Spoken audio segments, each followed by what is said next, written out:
서재에서 전하는 말씀에 여러분 잘 오셨습니다. 오늘은 그 46번째 시간이 되겠습니다. 성경을 들고 중간점을 펴보면 시편이 나오는데 바로 그 다음에 있는 책이 잠언이라는 책입니다. 영어에서는 이 잠언을 프로버브스라고 합니다. 이 프로버브라고 하는 단어는 격언, 속담, 금언이라는 뜻을 가지고 있지만 비유 또는 수수께끼라는 의미도 포함하고 있는 어휘입니다. 말하자면 도덕적이고 종교적인 가르침을 한 곳에 모아놓은 금언집이라고도 할 수 있을 것입니다. 그런데 이 잠언서 8장은 지혜가 부르고 있지 않느냐라는 물음으로 시작이 됩니다.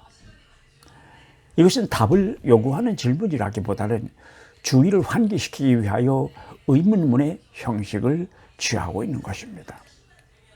그리고 또 이 지혜가 부르고 있지 않느냐는 질문에서 우리는 잠언서의 저자가 지혜를 인격화하고 있다는 것을 알 수 있습니다. 그렇다면 이 잠언서가 이야기하는 지혜라고 하는 것은 무엇이겠습니까? 열왕기상 3장을 보면 솔로몬은 자기 아버지 다윗을 이어서 이스라엘의 세 번째 왕이 됩니다. 그러던 어느 날 하나님께서 솔로몬의 꿈에 나타나시어서 그에게 무엇을 원하느냐고 묻습니다. 그때 솔로몬은 말합니다. 하나님께서는 자기 조상들에게 약속하신 바와 같이 그 수를 셀 수도 없을 만큼 큰 민족을 이루게 하셨고 이들을 다스려야 하는 책임을 자기에게 주셨지만 실은 자기도 그 모래알 만큼이나 많은 백성들 중에 하나일 뿐 그들보다 나은 것이 없다고 고백합니다. 그러니 하나님이 자기에게 지혜를 주시어서 이들을 하나님의 길로 인도할 수 있도록 해주시기를 바란다고 했던 것입니다. 성경에는 이렇게 청하는 솔로몬이 하나님의 마음에 들어서 그 소원인 지혜를 솔로몬에게 주셨다는 것입니다. 여러분께서는 이 지혜라고 하는 말을 들으면 어떤 생각이 맨 먼저 떠오르십니까? 나는 이 지혜라는 단어를 접하게 되면 나의 삶 속에서 가깝게 만났던 사람들을 생각하게 됩니다. 내가 초등학교 5학년이 되던 해에 돌아가셨던 우리 증조 할아버님, 초등학교 때 담임선생님, 또 어린 시절 가깝게 놀았던 친구들이며 그런데 그분들의 공통점이 무엇인가를 생각해 본다면 내가 어떤 중대한 결정을 내려야 할 때 나로 하여금 멈추어서서 다시 그분들을 생각하게 된다는 사실입니다.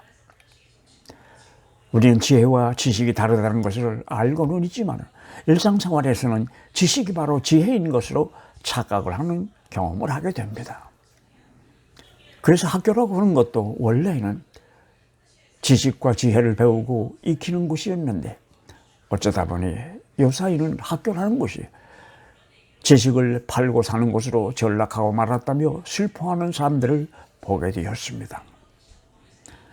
그리고 심한 경우에 지식은 후천적으로 세상에 나와서 내가 배우게 되는 것이지만 지혜는 선천적이라면서 내가 어쩔 수 없는 것이라고 생각하는 사람이 생겨나게 되었습니다.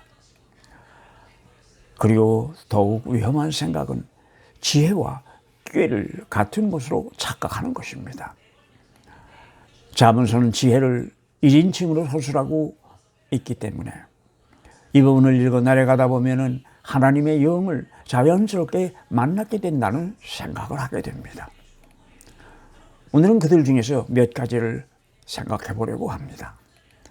첫째로 지혜가 말하기를 자기는 아주 태초부터 하나님 곁에 있었다고 했습니다. 말하자면 하나님이 천지창조를 시작하시기 전부터 이미 거기에 있었다는 것입니다. 신약 성서를 기록하는 데 사용한 고대 히라보에서는 지혜를 소피라고 하는데 이것은 여성 명사이기 때문에 지혜를 여성으로 다룹니다. 그래서 여자아이들에게는 소피나 소피아라는 이름을 지어주기도 하고 요사이는 한국에도 지혜라는 이름이 있는 것 같습니다. 8장에서는 지혜의 정체를 이야기하면서 지혜는 이렇게 하고 이렇게 하지 않는다면서 은이나 금이나 진주보다는 지혜를 택하라고 권합니다. 여사의 상황을 들어서 말한다면 잠언에서 이야기하는 지혜라고 하는 것은 진실한 친구나 남에게 영향력을 주는 큰 사람으로 어떤 사람의 참모와 같은 존재를 생각나게 합니다. 그들은 내게 좋고 옳은 것을 선택하도록 도움을 주는 사람들이라고 할 수 있습니다. 그들은 내가 넘어서는 안 될 선을 넘으려 할 때 가차없이 나를 향하여 쓴 말을 해줄 줄 아는 그런 사람들입니다. 그리고 내가 어떤 결정을 할 때에도 나와 같이 해서 나를 잡아주는 사람들입니다. 그 결정이 크고 중요하건 사소한 것이건 그것은 그렇게 중요하지가 않습니다. 왜냐하면 작은 일에 잘못된 결정을 하는 사람은 큰 결정을 만날 때에도 잘못된 쪽을 택할 확률이 크기 때문입니다. 그런데 보통 사람들에게 지혜라고 하는 것은 원하면 언제나 내 곁에 있는 친구처럼 있어주기를 바라는 것이지만 동시에 언제이고 내 생각을 따라서 그저 예라고만 답해주기를 바라는 그런 조력자인지도 모르겠습니다. 그래서 지혜가 나에게 아니요라고 답을 할 때 그것은 지혜가 아니라고 생각하는 것입니다. 그게 바로 졸부들의 생각입니다. 두 번째로 22절로 내려가면 지혜는 스스로 하나님이 이 세상을 창조하실 때에 자기도 참여를 했노라고 했습니다. 땅이 생기기도 전에 깊은 바다가 생기기도 전에 하나님께서는 자기를 옆에 두고 계셨다는 것입니다. 또 그는 하나님께서 흙으로 자기의 형상을 따라서 인간을 빚으실 때에도 거기에 있었다고 했습니다. 이 이야기를 다른 말로 한다면 지혜는 만물의 창조가 계획될 때부터 동참했다는 이야기인데 이것은 지혜는 창조주의 또 다른 이름이라는 뜻이기도 합니다.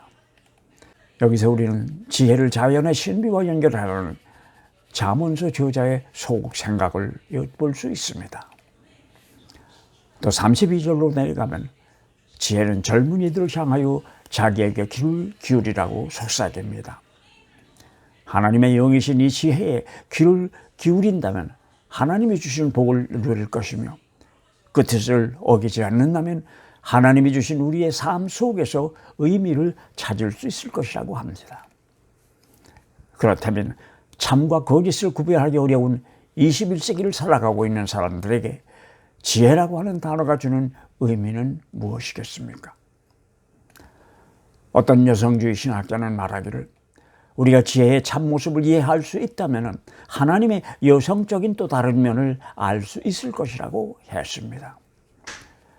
지혜를 여성으로 표현한 잠언을 통하여 우리는 하나님의 또 다른 면을 볼 수 있지 않을까 하는 생각을 하기 때문입니다. 나는 이 지혜의 여성적인 면에서 많은 어머님들의 모습을 보게 됩니다. 가끔 여성 신학을 하는 사람들의 불만을 들어보면 하나님을 남성으로 표현한다는 것인데 이것은 누가 그렇게 하자고 해서 된 것도 아니고 유대계에서 이어받은 하나의 관습이라고 할 수 있을 것입니다.